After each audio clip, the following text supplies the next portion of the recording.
Aujourd'hui, les narcotrafiquants sont partout. L'an dernier, au moins 315 meurtres et tentatives de meurtre liés au narcotrafic ont été recensés. Mon combat, moi, c'est contre la pieuvre du narcotrafic. Le nombre de trafiquants n'a jamais cessé de prospérer. Je pense qu'il faut taper très fort. Je veux frapper les narcotrafiquants et surtout les narco-racailles au porte-monnaie. Yo soy Pablo Emilio Escobar Gaviria.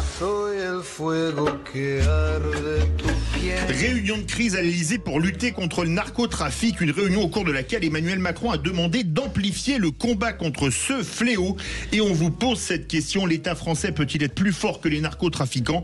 Vous dites non à 57%, vous voulez réagir? Le 0826 300 300 avec nous Bruno Bartocchetti, délégué de la zone sud du syndicat Unité. Bonsoir Bruno Bartocchetti. Bonsoir, merci de m'avoir invité. On va faire réagir nos vraies voix. Françoise Degois, avant de vous faire réagir, est-ce que l'État français peut être plus fort que les trafiquants? Oui. On en doute franchement. Non, je pense, oui, qu'il peut. Je redis quand même, et Bruno le sait parfaitement, Marseille a toujours été un lieu sanglant en termes de narcotrafic. Dans les années 70, c'est la French Connection, et toute la plateforme de l'héroïne passe par Marseille. Et on abat, bien sûr, sur la corniche Kennedy, un juge, on l'abat. Les narcotrafiquants l'abattent. Le militant écologiste qui est abattu, comment dirais-je, il y a quelques jours, c'est un crime politique, c'est un assassinat, c'est véritablement un acte de guerre. Donc ça, c'est le premier point. Je suis pas en train de dire qu'avant c'était pareil, je suis en train d'expliquer que nous avons un entraînement. Deuxièmement, moi je crois qu'on peut en venir évidemment à bout, à condition de se donner les moyens. Je ne sais pas si c'est avec Bruno que nous en parlions, mais en tout cas, nous avons beaucoup travaillé sur, j'ai beaucoup lu là-dessus, sur le statut des repentis, c'est-à-dire permettre déjà dans les organisations de narcotrafiquants, comment dirais-je, d'accompagner, de suggérer et d'encourager les tops, et c'est-à-dire et les gens qui crachent et qui donnent véritablement des infos. Et le troisième point, je redis à quel point l'Italie est en train de venir à bout, notamment de Cosa Nostra, et il le sait, probablement notre invité. Il y a ce qu'on appelle la Caserno Duro, qui est à 2 heures de Rome, dans les Abruzzes. C'est un quartier, c'est une prison qui peut pas être survolée par des drones, très stricte, avec tous les plus grands chefs mafieux, notamment les narcotrafiquants.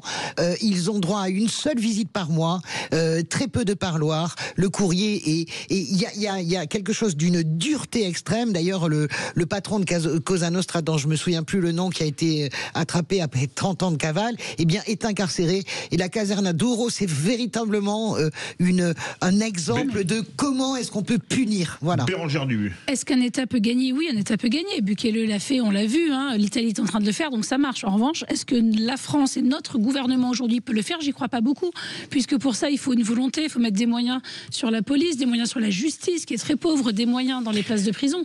Donc oui, l'État peut gagner. Est-ce que l'État, actuellement, dans les budgets qu'il vote, dans sa politique, dans les signaux qu'il envoie à la police, et dans son absence de places de prison, etc., est-ce qu'il peut le faire? Je ne le crois pas. Darmanin s'inspire du modèle italien. Il essaye, avec les places de prison, il essaye. Avec les prisons spécifiques. On va faire réagir Bruno Bartocchetti. Est-ce que le compte y est ou pas pour vous, avec, suite à cette réunion, l'arrivée du nouveau parquet qui rentrera en vigueur le 1er janvier prochain, donc dans 1 mois et demi, par exemple?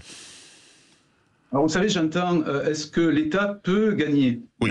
Non, c'est que l'État doit vaincre, doit gagner. Et elle en a les moyens, si elle le veut, politiquement. Sauf que pour l'instant, le message politique n'est pas au rendez-vous. Alors si on commence à réagir, on vient de réagir parce qu'on a franchi un pas, parce qu'on a touché une victime innocente qui est proche d'un élu. Alors là, on réagit.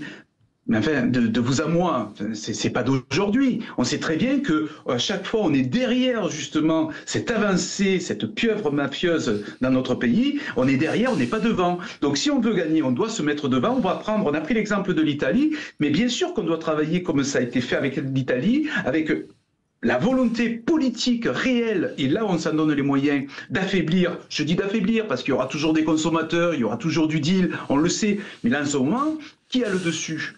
Qui a le dessus? Est-ce que c'est l'État? Non, il y a une réaction et je vais aller encore un peu plus loin. Il va falloir vraiment faire mal à l'endroit bien évidemment du portefeuille. Je pense aux élus aujourd'hui qui ont peur.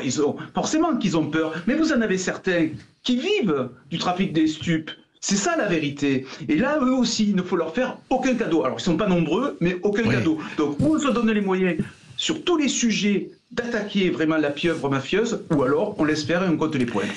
Bruno, bon, moi je prends toujours l'Italie d'abord parce que c'est un pays que je connais très bien, où je vis en partie, mais surtout parce qu'ils ont des résultats. Évidemment, ils ont payé très cher. Ils ont payé Falcone, ils ont payé Borsellino de leur mort et de leur sang, mais la réalité c'est qu'ils ont un savoir-faire. Je pensais, vous disiez frapper au portefeuille. Je vois comment ça fonctionne en Italie. Elle sourit, Bérangère, quand vous baladez à Rome, parfois vous voyez une Lamborghini passer. Il y a marqué Polizia dessus. Voilà, c'est les Lamborghini qui sont saisis aux narcotrafiquants et aux chefs des je veux dire, elles sont saisies par la police qui les utilise pour lutter contre les go-fast notamment. Et donc je dis ça, c'est un exemple souriant. Mais est-ce que au fond, il faut pas appliquer la posologie? On frappe sur les comptes bancaires, on frappe sur les biens, on frappe sur l'immobilier, on frappe. Bruno Bartocchetti.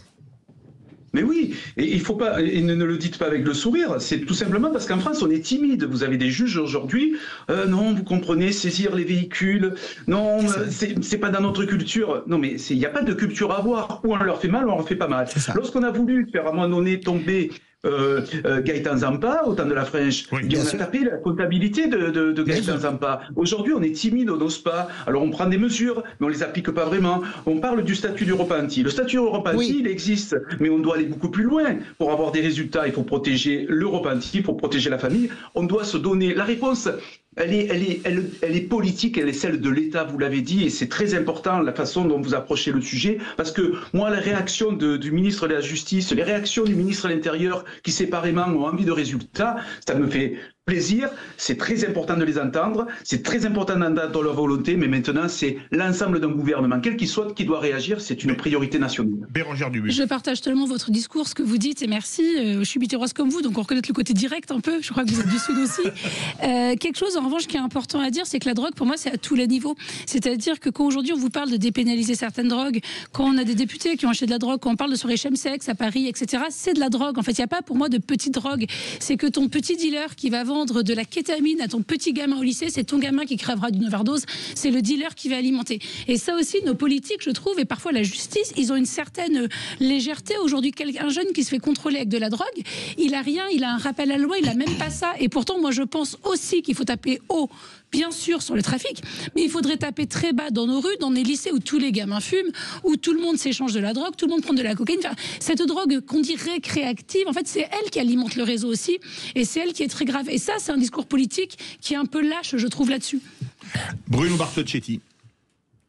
Vous avez parlé des jeunes, mais sans tabou, il faut parler des trentenaires, de ceux qui sont addicts depuis 10, 20, 30 ans. Vous savez, il y a 40 ans, vous aviez des sportifs, je ne vais pas vous les nommer, qui disaient « fumer un petit shit de temps en temps, c'est rien ». On voit le résultat aujourd'hui, c'est rien, mais on voit comment on peut évoluer. C'est-à-dire qu'aujourd'hui, vous avez des personnes de 40-50 ans qui sont addicts. C'est-à-dire qu'il y a tout un travail qui doit être fait en matière sociétale, et on doit travailler et sur les soins, sur la prévention, sur l'information, et bien évidemment sur la réponse pénale. Tout est englobé, et ça ne touche pas que les jeunes, parce que la situation est très grave dans notre pays. Vraiment, elle ne touche pas que les jeunes.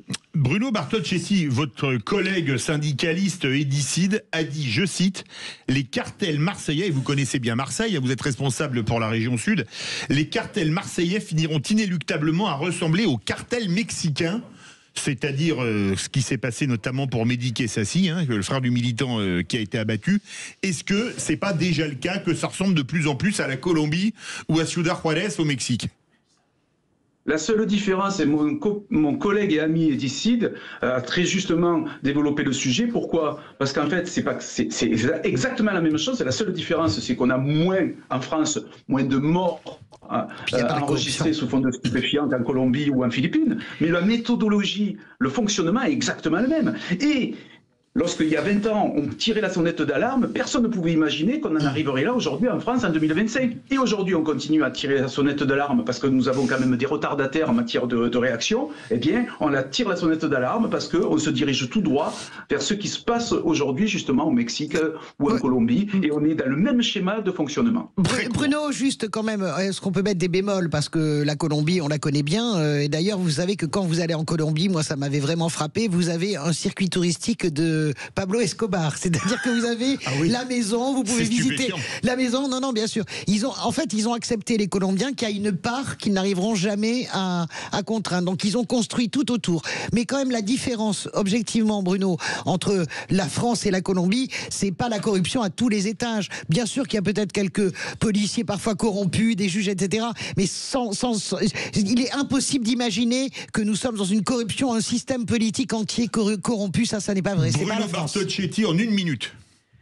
Oui, je vous accorde ce que vous venez de dire. Je vous ai parlé de comparaison finalement à des étages différents, mais on est dans le même schéma, c'est ce que j'explique. On est exactement dans la même méthodologie. Bien sûr qu'on ne peut pas comparer avec la Colombie, mais nous sommes dans la même méthodologie. Et je vous répète qu'il y a 20 ans, on ne pouvait pas imaginer aujourd'hui qu'on pourrait parler de corruption, et pas seulement dans le rang de la police, dans le rang des magistrats, des élus, des avocats, etc.